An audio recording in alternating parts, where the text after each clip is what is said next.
Hey, salut à tous! Pour décembre, j'ai décidé de faire un tour de mon portefeuille en action, histoire de tout mettre à plat pour 2023. Je possède à l'heure actuelle 13 entreprises et un ETF.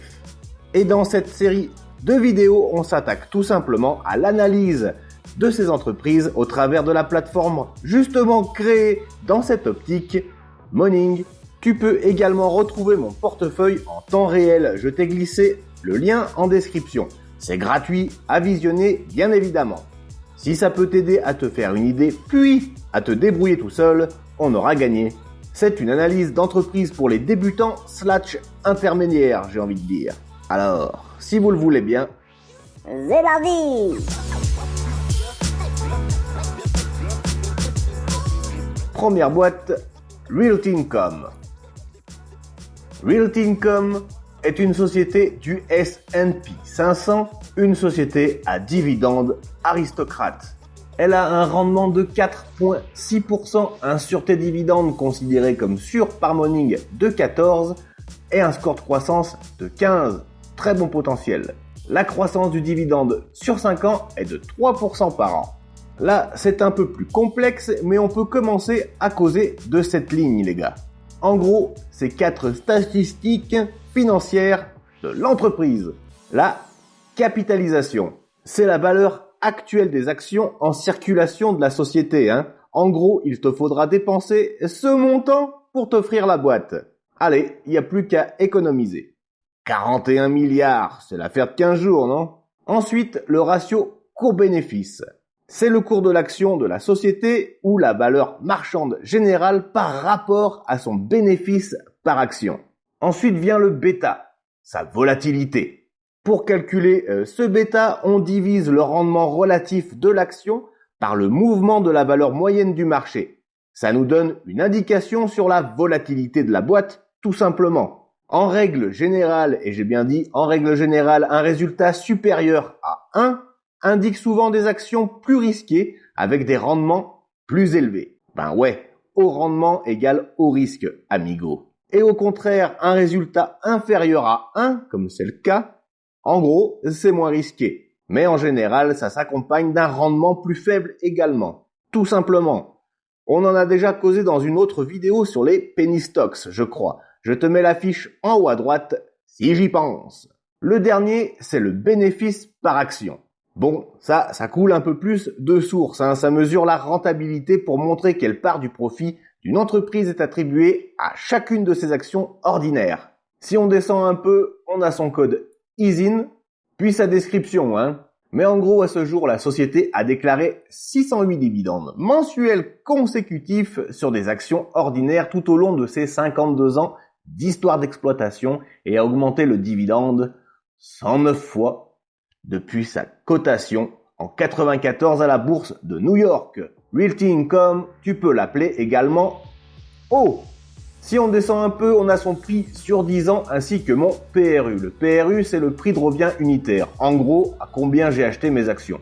Tu peux voir qu'en décembre 2006, l'action se négociait à 11,92 $. Actuellement, on est plus au 65,30 $.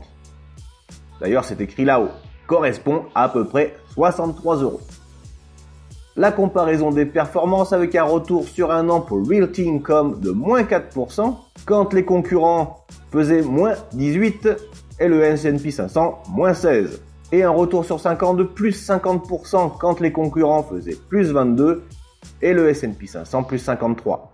Et si j'en crois la valorisation de Morning, aujourd'hui, l'entreprise est clairement sous-évalué. Alors pas sous-évalué de ouf, mais quand même. Ça veut dire que le prix réel de l'action, le prix à laquelle tu vas l'acheter, est en dessous de sa juste valeur théorique, le prix qu'elle devrait coûter. Excellent, non? L'historique du dividende de Realty Income, ça, c'est bon, c'est propre. Un dividende sans interruption depuis 28 ans à la fréquence de 12 fois par an. Et le montant annuel à terme est de 2,98 $. Ça veut dire que si tu achètes aujourd'hui à 65,30 $, la boîte te reverse quasiment 3 $ par an. Moi, j'ai 43 actions 7 maintenant, donc tout simplement 43 fois 2,98. Excellent. Bien, venons-en aux finances. Bon, pour faire simple et t'expliquer, je vais pas m'embêter plus que ça et rendre à César ce qui est à César. Je vais te mettre un extrait d'une vidéo que tu peux retrouver sur la chaîne de Morning France. On se retrouve juste après. Mais commence par sortir une feuille et prends des notes, amigo. Ici, dans le graphique chiffre d'affaires, vous pouvez voir les ventes totales de l'entreprise pour ses biens ou services au cours de chaque exercice. À l'exception de certains secteurs comme l'énergie, où les ventes dépendent des prix des matières premières, une entreprise saine continue généralement à faire croître ses ventes totales sur le long terme. Le free cash flow est l'argent qui reste après qu'une entreprise a payé toutes ses dépenses opérationnelles, ses factures et ses autres dépenses en capital pour maintenir et développer son activité. Les grandes entreprises ont tendance à générer un FCF stable et en croissance au fil du temps, alimentant une croissance durable, des acquisitions et des dividendes plus élevés et plus stables. Le bénéfice par action est calculé en divisant le bénéfice de la société par ses actions ordinaires en circulation. C'est un excellent indicateur de la rentabilité d'une entreprise. Évidemment, vous voulez que ce nombre soit relativement stable et en croissance pour les entreprises matures.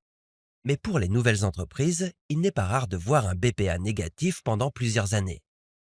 Ici, dans la section croissance chiffre d'affaires, la croissance des ventes indique le taux de variation d'une année sur l'autre des ventes d'une entreprise. Une volatilité élevée peut révéler le caractère cyclique des développements d'une entreprise ou d'un secteur. Les entreprises matures affichent généralement une croissance régulière et modérée, de l'ordre de 3 à 7%. La croissance du FCF montre le taux de variation d'une année sur l'autre du flux de trésorerie disponible d'une entreprise. Idéalement, vous voulez voir une croissance du FCF le plus souvent possible.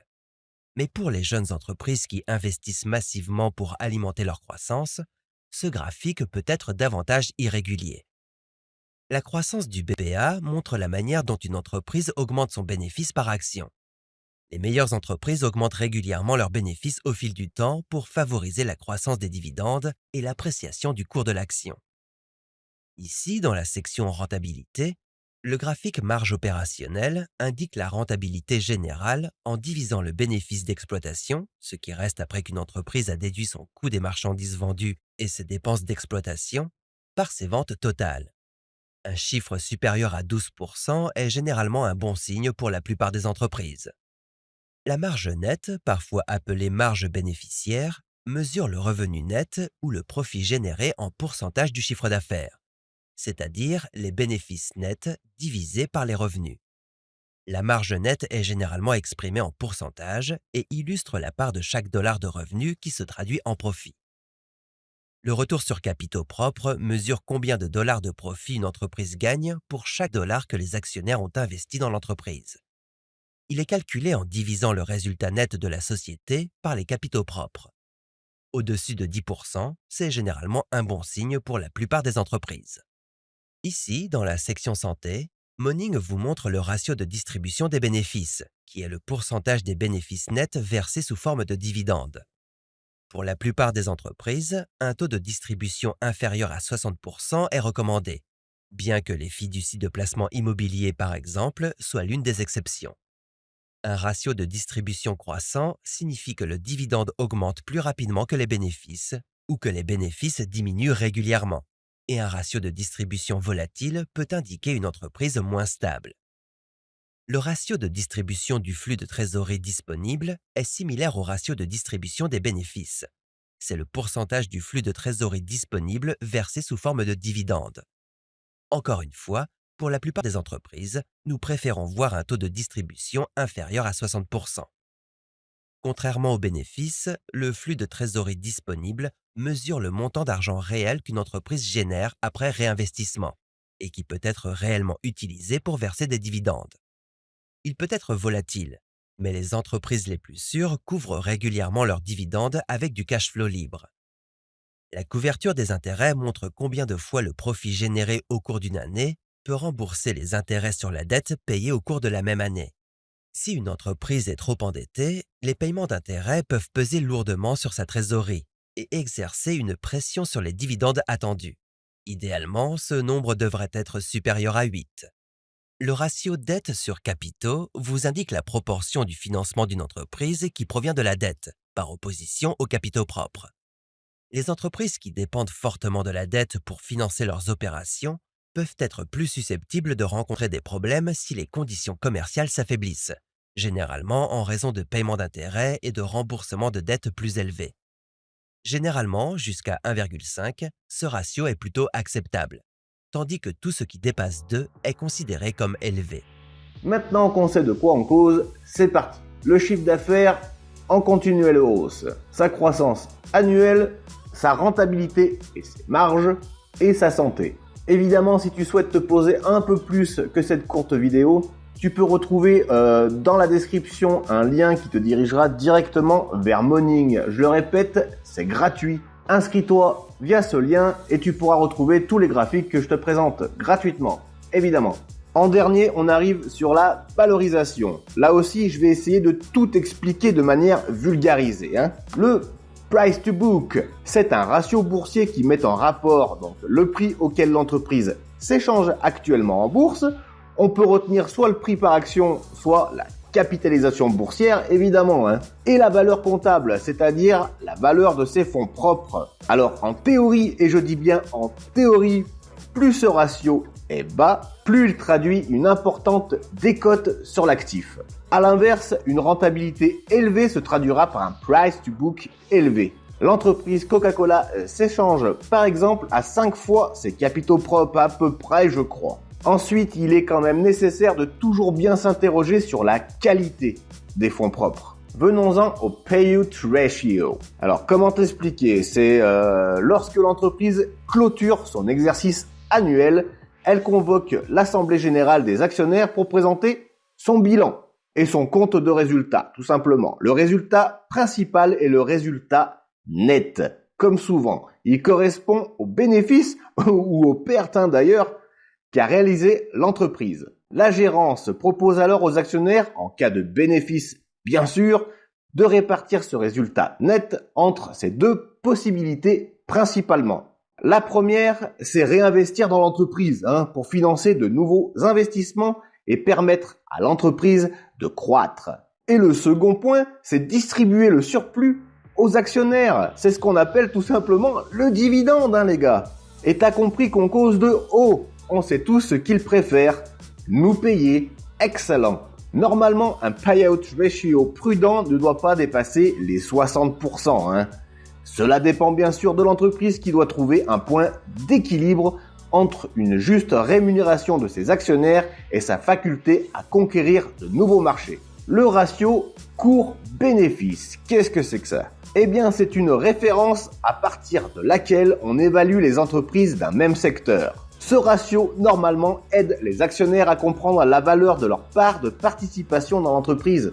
On calcule ce ratio en divisant le prix actuel au marché par le bénéfice par action.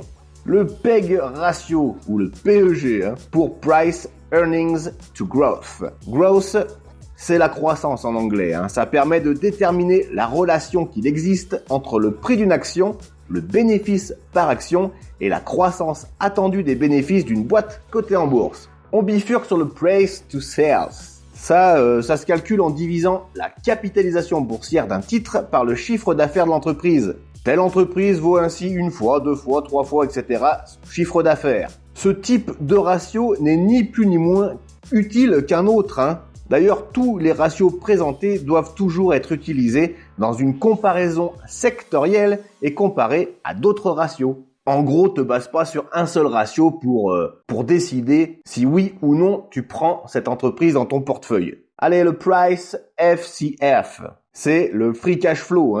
Ça représente l'argent comptant qu'une entreprise peut générer après, et j'ai bien dit après avoir dépensé l'argent nécessaire à son entretien ou son développement. Autrement dit, il s'agit de l'argent disponible une fois que la société a payé toutes ses factures. Là, dans le cas de Realty Income, ça craint, on est en négatif. Reste plus qu'à vous expliquer l'Enterprise Value Revenue. Ça, c'est une évaluation de l'entreprise qui prend en compte les différents niveaux d'endettement. C'est toujours dans l'optique de comparer une société du même secteur. Bref, tout ça, je le répète, c'est une aide supplémentaire à la réflexion. Ça ne doit pas compter pour 100% de vos décisions. Moi, clairement, je préfère une société avec une bonne image, une société que je comprends Une société que j'apprécie et dont j'utilise les produits plutôt que de me perdre dans des équations souvent imbuvables et point toujours représentatives de la valeur réelle d'une entreprise. Cependant, ces chiffres sont là et sont pertinents pour tes futures acquisitions. À toi de faire la part des choses car je le rappelle, la bourse, c'est avant tout dans ton cerveau que ça se passe. Bon, on a fait le tour. L'analyse de niveau débutant / intermédiaire est à présent terminée. Tu sais maintenant une partie de mes secrets pour évaluer plutôt facilement une entreprise. Merci en tout cas d'avoir regardé cette vidéo dans son ensemble. Je le répète, je n'ai rien à vendre. Tous les liens en description pour la plupart sont de l'affiliation pour aider la chaîne. Ce sera gratuit pour toi, bien évidemment. D'ailleurs, c'est pas dans l'optique de la chaîne de te faire payer quoi que ce soit. N'aie crainte de ce côté-là. Nous, on se retrouve la prochaine fois pour une autre analyse des entreprises que je possède en portefeuille.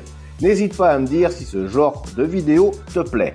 C'était Nicolas de la chaîne Investir. Allez, ciao amigos.